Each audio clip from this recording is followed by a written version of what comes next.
امام علی علیہ السلام اللہ کے بندوں کو درس اخلاق دے ہی رہے تھے، اتنے میں کسی نے پوچھا، یا علی وہ کون سی نشانیاں ہیں جو جس انسان میں ہو تو دنیا میں ہی ہمیں معلوم ہو جائے یہ جنتی ہے؟ بس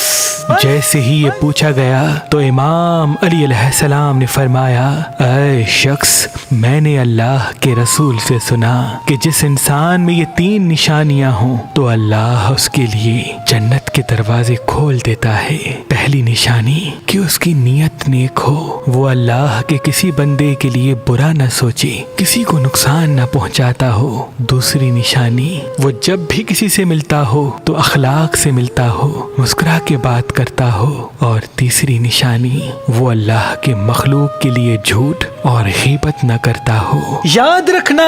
جس انسان میں یہ 3 نشانیاں ہوتی ہیں تو اللہ اپنے فرشتوں کو حکم دیتا ہے کہ اے میرے فرشتوں، جیسے ہی یہ قبر میں پہنچے تو اس کے لیے میری جنت کے دروازے کھول دینا تاکہ یہ جنت کی ٹھنڈک اپنی قبر میں محسوس کرے، اور جیسے ہی یہ میدان حشر میں آئے تو اس کی یہ 3 خوبیاں اس کے نامۂ اعمال میں رکھنا، کیونکہ روز محشر ان 3 خوبیوں کا پلڑا اتنا بھاری ہوگا کہ فرشتے اس کو فخر کے ساتھ جنت لے کے جائیں گے، جنت لے کے جائیں گے، جنت لے کے جائیں گے۔